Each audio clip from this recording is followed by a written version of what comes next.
નમસ્કાર વહાલા વિદ્યાર્થી મિત્રો, સ્વાગત છે તમારું આપની મનપસંદ યુટ્યુબ ચેનલ મેથ્સ એન્ડ ઇંગ્લિશમાં. વહાલા વિદ્યાર્થી મિત્રો, આજના વિડીયો લેક્ચરમાં આપણે સ્વાધ્યાય 11.1ની અંદર પ્રશ્ન નંબર 6 થી લઈને પ્રશ્ન નંબર 10નું સોલ્યુશન કરવાના છીએ.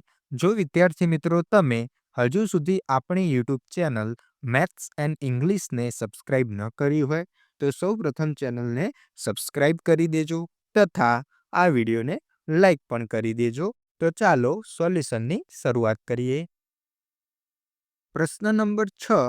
એક વહાણની પ્રતિકૃતિમાં તેના કુવા થંભની ઊંચાઈ 9 સેન્ટીમીટર છે અને વાસ્તવિક વહાણમાં તેની ઊંચાઈ 12 મીટર છે.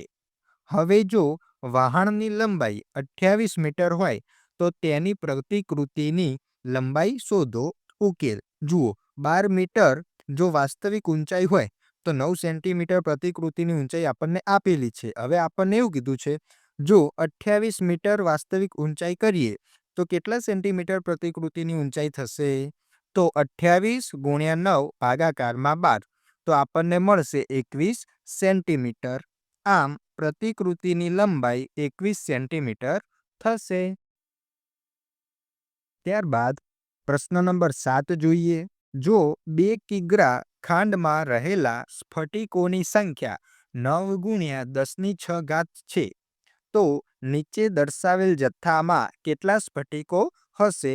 જેમાં પ્રશ્ન નંબર 1 5 કિગ્રા, તો આપણને આપ્યું છે 2 કિગ્રામાં 9 ગુણ્યા 10⁶ છે તો 5 કિગ્રામાં કેટલા? તો 5 ગુણ્યા 9 ગુણ્યા 10⁶ ભાગ્યા 2 તો 9 × 5 = 45, 45 ભાગ્યા 2 એટલે કે 22.5 અને ગુણ્યા 10⁶ એમની એમ રહેશે.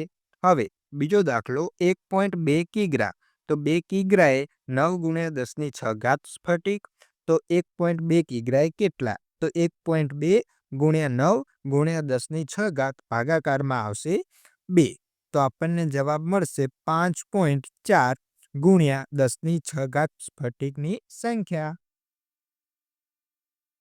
તેના બાદ પ્રશ્ન નંબર 8 જોઈએ.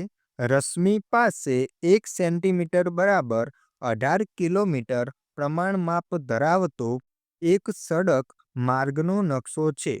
હવે જો તે આ સડક પર 72 કિલોમીટરનું અંતર કાપે છે તો તેના દ્વારા કાપેલ અંતર નકશામાં કેટલું દર્શાવ્યું હોય? તો ઉકેલ. 18 કિલોમીટરે 1 સેન્ટીમીટર પ્રમાણમાપ છે તો 72 કિલોમીટરે કેટલું? તો 72 ભાગ્યા 18, 18 ચોક 72 તો આપણને મળશે 4 સેન્ટીમીટર. આમ નકશામાં દર્શાવેલ અંતર 4 સેન્ટીમીટર હશે. હવે આગળ જોઈએ પ્રશ્ન નંબર 9. એક 5 મીટર અને 60 સેન્ટીમીટર ઊંચા શિરોલંબ થાંભલાના પડછાયાની લંબાઈ 3 મીટર 20 સેન્ટીમીટર છે.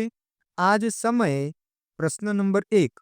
10 મીટર 50 સેન્ટીમીટર ઊંચા થાંભલાના પડછાયાની લંબાઈ શોધો. તો સૌથી પહેલા જુઓ 5 મીટર 60 સેન્ટીમીટર જેને 5.6 મીટર કહી શકાય. ત્યારબાદ 10 મીટર 50 સેન્ટીમીટર બરાબર 10.5 મીટર અને 3 મીટર 20 સેન્ટીમીટર એટલે કે 3.2 મીટર. હવે આપણને આપ્યું છે 5.6 મીટર તો 3.2 મીટર તો 10.5 મીટર તો કેટલા મીટર? તો આનું સાદુરૂપ આપતા આપણને જવાબ મળશે 6 મીટર. ત્યારબાદ તેમાં બીજો પ્રશ્ન છે 5 મીટર લંબાઈનો પડછાયો હોય તેવા થાંભલાની ઊંચાઈ શોધો. 3.2 મીટર તો 5.6 મીટર તો 5 મીટરે કેટલા મીટર? તો 5 ગુણ્યા 5.6 ભાગાકારમાં 3.2 તો આપણને મળશે 8.75 મીટર, જેને આપણે લખી શકીએ 8 મીટર અને 75 સેન્ટીમીટર. ત્યારબાદ છેલ્લો દાખલો એટલે કે પ્રશ્ન નંબર 10. એક ભારવાહક ખટારો 25 મિનિટમાં 14 કિલોમીટર અંતર કાપે છે. આ જ ઝડપે ગતિ કરે તો 5 કલાકમાં કેટલું અંતર કાપશે? તો ઉકેલ. અહીં 5 કલાક જેને આપણે મિનિટમાં ફેરવીએ તો 5 ગુણ્યા 60 એટલે કે 300 મિનિટ થશે. હવે 25 મિનિટ તો 14 કિલોમીટર તો 300 મિનિટે કેટલા કિલોમીટર? તો 300 ગુણ્યા 14 ભાગાકારમાં આવશે 25, તો આપણને જવાબ મળશે 168 કિલોમીટર. આમ ખટારો 168 કિલોમીટર અંતર કાપશે.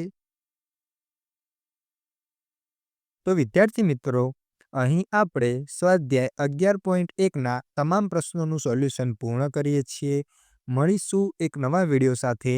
જોડાયેલા રહો મેથ્સ એન્ડ ઇંગ્લિશ યુટ્યુબ ચેનલમાં. ધન્યવાદ.